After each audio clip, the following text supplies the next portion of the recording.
Kia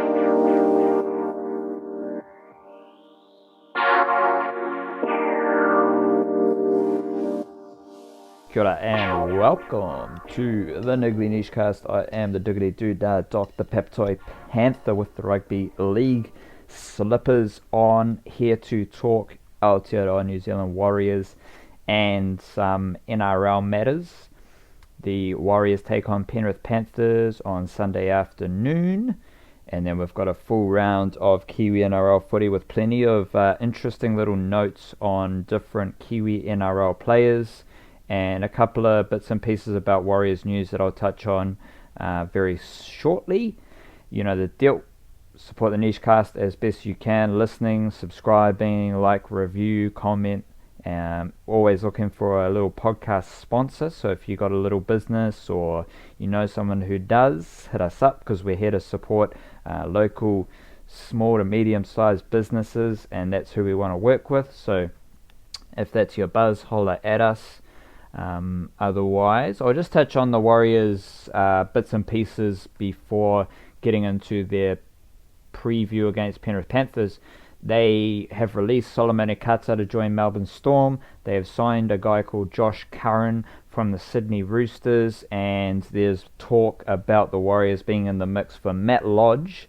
A couple of Australian journos, though, believe that Matt Lodge will stay with the Brisbane Broncos, which pours cold water on that one. Obviously, we got to wait and see what happens with Matt Lodge and Brisbane Broncos and the Warriors.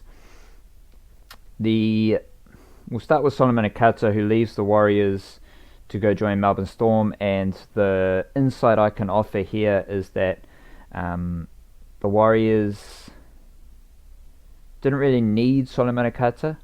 They have enough centre depth when you consider that any outside back injury, wing, centre, fullback even, Gerard Beale's just going to come into the squad and do a solid job.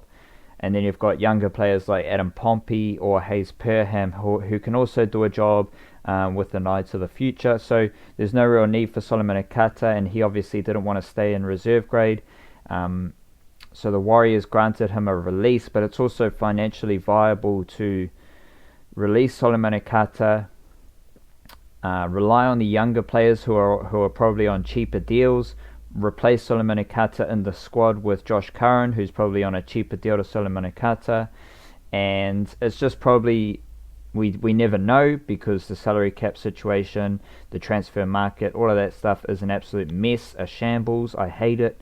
Let me make that very clear about the NRL. It's just ridiculous. But that's just how I think. That's just how I view it financially. And from a Solomone Kata perspective, a move to the Melbourne Storm looks very good, because you're going to a fantastic club with a fantastic culture where everyone gets better under Craig Bellamy. But you only need to look at what has happened with Albert Vete to see that it doesn't really always translate to NRL game time. Albert Vete went to the Storm last year, and he's played one game for the Storm since then, spending the rest of the time in reserve grade. Melbourne Storm have some decent outside back depth themselves. They've got Curtis Scott isn't playing at the moment, so they're playing with Will Chambers and Marion Seve. And then you've got Curtis Scott. You've got guys like Sandor Earl, Justin Olam, who are playing in reserve grade, who do good jobs. Like Sandor Earl can just slot into the NRL and do a fine job. Justin Olam's more of the centre. So there's a fairly cluttered outside back group there at the Melbourne Storm. So it's a completely realistic scenario where Solomone Kata goes to the Storm but doesn't play NRL footy. He might play 1 or 2 games for the rest of the season. I'm going to put the number at 3. I say Solomone Kata plays less than 3 games for the Storm NRL team in the 2019 season, and probably by the end of next season he'll have less than 10 NRL games by the end of next season. That's just my assessment of the environment Solomone Kata is going to, and it can look very good, but the Storm have bases covered. And it's a wise move from the Storm, because they're just building their depth. They're just racking their top 30 and wider squad with depth. So they've always got options. So it's no worries for the Storm. They don't need to play Solomone Kata. They don't need to feel pressure that Solomone Kata is here and we need to play him or else he's going to go elsewhere. Melbourne Storm, they just sign players to have players. And you can never have enough talent, especially at a club at the Melbourne Storm, where your culture and the vibe and your success ensures that players aren't going to kick up a fuss. Brandon Smith isn't kicking up a fuss because he's not playing hooker. Christian Welch is a borderline Origin prop, but he's not kicking up a fuss because he's not starting games. Ryan Pappenhausen could play fullback for any other NRL team, but he's not kicking up a fuss because he's coming off the bench and doing any job Craig Bellamy wants him to. So the Melbourne Storm, their culture, their success means that players aren't going to be... Like, if they're frustrated, they can see the bigger picture, that it's beneficial to stick at it. Maybe you'll get an opportunity or you're going to learn a heap. So that's the upside for Solomone Kata. I just can't see where he fits into the Melbourne Storm top 17, let alone their kind of top tier outside back depth. So interesting to see what happens with Solomone Kata at the Melbourne Storm. Warriors have got him off their books. He wasn't obviously part of their first grade plans, so all good, no worries. See you later, Solomone Kata, all the best. But I just don't think he's going to play more than 3 games. He's going to play less than 3 games for the rest of the season. Signing Josh Curran. We don't really know much about Josh Curran. He has made his NRL debut. He's played age group representative footy throughout for New South Wales throughout the age groups. He played New South Wales residents this year. He's a middle forward mainly, like lock, but middle forward we say. Can probably do a job on the edge as well. He just adds to the Warriors' depth through the middle. He's a solid player. He's kind of from the he's from the Roosters, so they've got a good vibe. They've got a good culture themselves. He couldn't crack the Roosters' top tier, which no surprises considering their depth. But he has made an NRL debut with the Roosters this year, so that's good. And the insight here is that we've got a clear connection with Peter O'Sullivan, who was at the Roosters, and now we have Adam Pompey, Jackson Frey, and Josh Curran all named to play in reserve grade this week. All 3 at the Warriors because, I believe, of that Peter O'Sullivan connection. Not because Peter O'Sullivan, like, he had to serve a ban or something. There was a drama with him at the Roosters before he came to the Warriors. But he definitely would have played a role in getting Adam Pompey from New Zealand. He went to Wesley College out by Pukekohe. So he would have played a role in getting Adam Pompey to the Roosters from New Zealand. He would have played a role in getting Jackson Frey to the Roosters from Brisbane. And then he would have played a role in the development of Josh Curran. I think he was a Parramatta junior, actually. Let me just double check that. And that would mean that all 3 of those players... Josh Curran's from Blacktown, which is not the Roosters area. That's a fairly easy thing to say that. So Adam Pompey, Jackson Frey, Josh Curran all came from outside the Roosters area, their system. I believe Peter O'Sullivan brought them to the Roosters, and now we're seeing that connection to Peter O'Sullivan bring those players to the Warriors. So that's good. Like that's just good use of connections and using one of the best recruitment dudes in the whole competition. And now we're getting talent that I don't think we have like elsewhere. Like, I haven't seen Josh Curran play. I haven't seen Jackson Frey play. Haven't really seen Adam Pompey do too much. They do a good job in reserve grade every week by the looks of things. So now we'll stay tuned to see how they perform in Canterbury Cup. But they've obviously been recruited to fill a need that the people, decision makers at the Warriors, believe they have. So I'm not here to make a judgment on that. I'm just here to offer the insight on how that situation plays out, because it's a clear trend.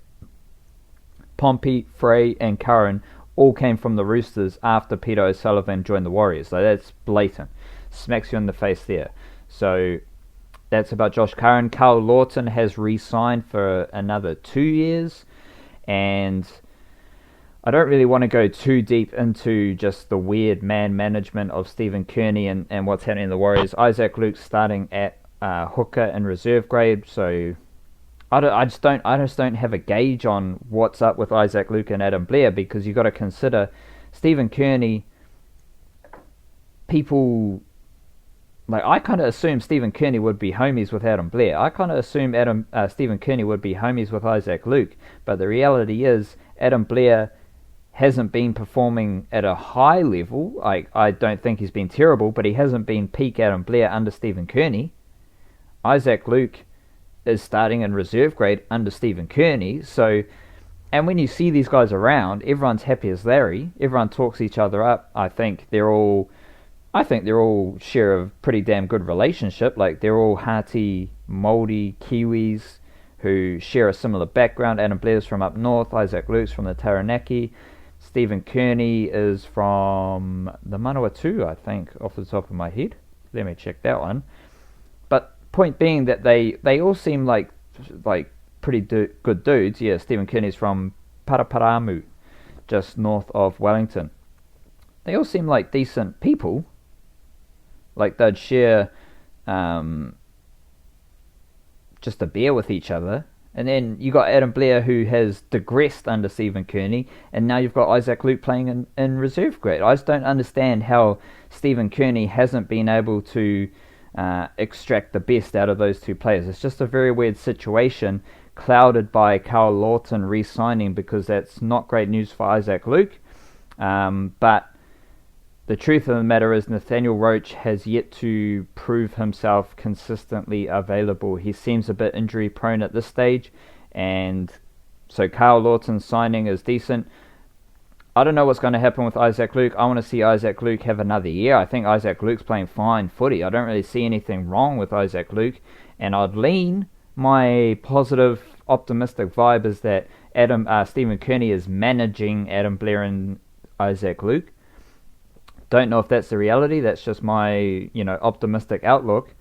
I want to see Issac Luke stick around for another year. So just interesting to see what happens there, and especially when you consider Carl Lawton, Nathaniel Roach, and Issac Luke. The Warriors do have guys like Jazz Tafanga. They do have Sean Mullaney. They do have hookers in Jersey Flegg. They do have Tyler Slade, but no one's really ready to step up to NRL level, and I think you need to have Issac Luke in that squad, regardless of whether you got Carl Lawton and Nathaniel Roach, even just for mana, even just experience and leadership, because Nathaniel Roach is always injured, Carl Lawton's a good hooker, but you need someone else in your squad. You need someone else to do a job, and to me, it's still Issac Luke. So I just wanted to say that because it's just a very weird situation. But Carl Lawton has been re-signed, and that's fairly solid. You can't really go wrong. I don't think he would have come extremely expensive. It's just one of those signings where you just kind of think the Warriors probably didn't overpay. Just like I don't think they overpaid for Leeson Armau. I don't think they overpaid for Ignatius Parsi. These guys wanted to come to the Warriors, which is always a good sign.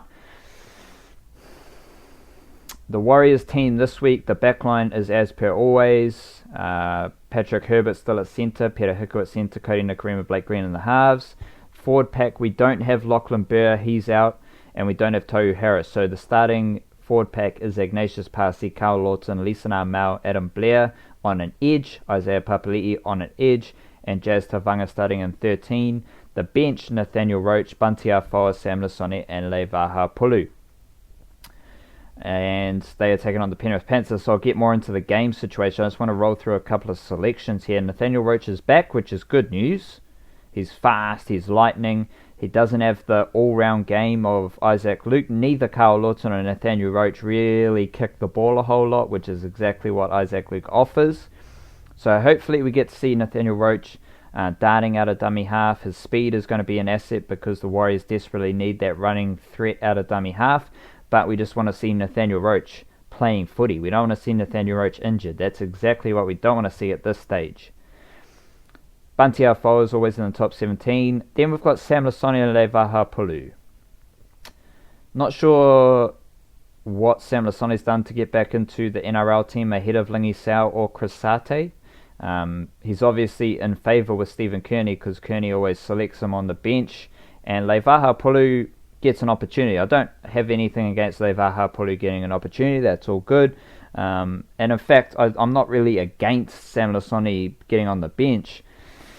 Just interested to see how they go against Penrith Panthers. Remember last time they played Penrith Panthers, it was deep in the big pile of poo of the drama that the Penrith Panthers were in. They just had this patch earlier in the season where everything was going wrong, and the Warriors caught them in that patch and won the game fairly comprehensively. This is a different Penrith Panthers team. They've sorted out their dramas. They got rid of the major instigator Dallin Watene-Zelezniak. What a terrible guy he is. And now they're playing decent footy. No Nathan Cleary. Jerome Luai steps into the halves. Luai started at hooker for Samoa, and now he's playing for the halves for the Panthers. And yeah, I think we're going to learn a lot about how serious the Warriors are about their top 8 credentials. Like this, I always, I'm optimistic, I'm positive, no bad vibes here, no negativity around here. Always think that the Warriors can get into the top 8. They just got to play well, win games, and all that stuff. And then, so earlier in the season, it's about the bigger picture, just building. Doesn't really matter if they don't win every game early in the season. We're just sussing things out. Recently, before the international window, it was about just getting the win. They couldn't get the win against Melbourne Storm. They failed that one, and then they rolled out a pretty mediocre performance against the Gold Coast Titans, but they got the win. Now, it's about what is this team really up to? What are they really doing? Are they really a top 8 team? Are they how are they going to play footy that can be a factor late in the finals? And that starts with this Penrith Panthers game. How they play is going to be important. Whether they get the 2 points is obviously a massive importance here as well. And I'm just very, very interested in what the Warriors dish up here. That's kind of, hate to bore you, but that's just where I sit with the Warriors, because no one really knows what the Warriors are about, and I've just found myself each week for the last kind of 2 months just coming into these games, not really trying to preview anything, just setting the tone of my intrigue. Because I'm like you, I don't know what the Warriors are going to do. We've seen no concrete foundations of identity, of a style of play, of what the Warriors want to do with and without the footy. We've seen patches, we've seen bits and pieces, and we've seen a whole lot of shit. So like you, I'm just here to see what the Warriors are really about. And they kind of have to suss out that fairly quickly, because things are getting serious in the NRL at a very swift rate. So that's just the vibe. 4 p.m. on a Sunday. Should be dry-ish, although you'll get under lights by the end of that game. And where's that being played? Apparently it's at Mount Smart Stadium, so that's all good. Warriors can win this game, depending on, I think it's going to be the control of the halves, Cody Nikorima and Blake Green, and how they dictate the flow and tempo of this game against the Penrith Panthers team, because if the Warriors can establish their grind, if they can go set for set, kick to the corners, they got that aggressive D, which is kind of their only core fundamental stylistic element of their play, is that they are aggressive in those early tackles. If they can establish that, the Penrith Panthers don't strike me as a team who's going to be willing to go set for set with the Warriors. So if the Warriors come with a certain energy, a certain intent, I can see them winning this game. But if the Warriors want to play kind of razzle-dazzle footy and go try for try with the Penrith Panthers and take the defensive element out of this game, I think the Penrith Panthers are going to win. That's going to play right into the Penrith Panthers' hands. They're going to want free-flowing footy. They're going to want the ball in play as much as possible. They're going to want offloads. They're going to shift from edge to edge. That's what the Panthers are going to do. And they've got James Maloney pulling all those strings. So if I'm a Warrior, I am the Warriors fan. So I'm looking for this Warriors team to wear the Panthers down mentally and physically. Turn them around, get them going off their try line, build pressure, get repeat sets, and play that steady, grinding style of footy, which I think is there at the root of the identity of what Stephen Kearney's trying to do. I think he's trying to get them into that sort of team, within the X factor and flair sprinkled on top. We just haven't seen it over a long period of time. So that's how I think they're going to defeat the Penrith Panthers, but of course, wait and see. I won't go into the reserve grade or jersey flag this week. We'll just go roll straight into NRL team lists, because I probably want to spend more time talking about that. West Tigers versus Rabbitohs is tonight. Nothing really doing here. No Ben Matalino for the Tigers. He is out of favour, but Elijah Taylor's back on the bench, so it'll be interesting to see how he goes. He would have played by the time you're listening to this. Then we got Dragons versus Cowboys. Dragons don't have any Kiwi NRL players. Cowboys have signed Scott Drinkwater from the Melbourne Storm, very exciting fullback, which means Jordan Kahu is now going to be a centre long term for the Cowboys. I was excited to see Jordan Kahu get the opportunity to play at fullback consistently for the Cowboys. For whatever reason, it didn't really work out, especially with the Cowboys' early season form. So I just want to see Jordan Kahu play the rest of the season at centre. Looks like he's going to play inside Kyle Felt and just establish that combination, establish the combination with Drinkwater, establish the combination with Michael Morgan, and whoever his edge forward is, Gavin Cooper or Shane Wright. So I feel good for Jordan Kahu that he has clarity around what his role is for the Cowboys. If you listen to this and you were watching Tonga, I think I'm going to mention Peter Holler's name every single week in this nichecast, because Peter Holler is a fantastic middle forward with the Cowboys, been on the fringes of the NRL team. He dominates in the Intrust Super Cup, so note down Peter Holler. If you're interested in Kiwi NRL matters, he's named 18th man for the Cowboys this week. He is Tongan, I believe, so he will definitely feature either for Tonga or New Zealand at some stage. He is a gun. He's probably my most hyped non-NRL forward coming through the ranks. So note down Peter Holler. Friday night we also have the Roosters versus Storm. Full Kiwi NRL contingent on deck. You know the names by now. Joseph Manu, Zane Tedavanu starting ahead of Jared Waidea-Hargreaves. Siosua Tokiaho is at prop. Isaac Liu, number 13. Satili Tupanuia, fresh off his Tonga debut. He's on the bench for the Roosters. And you also have Jesse Bromwich, Nelson Solomone, Kenny Bromwich in the Melbourne Storm forward pack. Brandon Smith coming off that bench. Obviously, these forward packs, brah. Tedavano starting. Tokiaho, Isaac Liu. Then you got Asaf Solomone, Bromwich. Kenny Bromwich does a good job on the edge. Like, that edge position is Kenny Bromwich's for the taking for the Kiwis.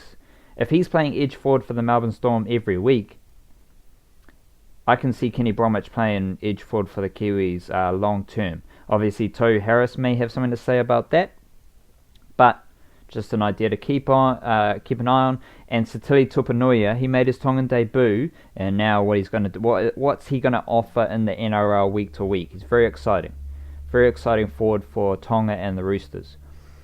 Titans versus Seagulls. Titans have Jesse Arthurs and Moeaki Fotuaika in their starting team. Kevin Proctor's named in the reserves list, so Kevin Proctor is in a bit of a decline by the looks of it with the Gold Coast Titans. Manly Seagulls got Marty Tapau, and they're also starting with Manasi Fainu at hooker and Adam Whanua-Blake. That's the front row for the Manly Seagulls.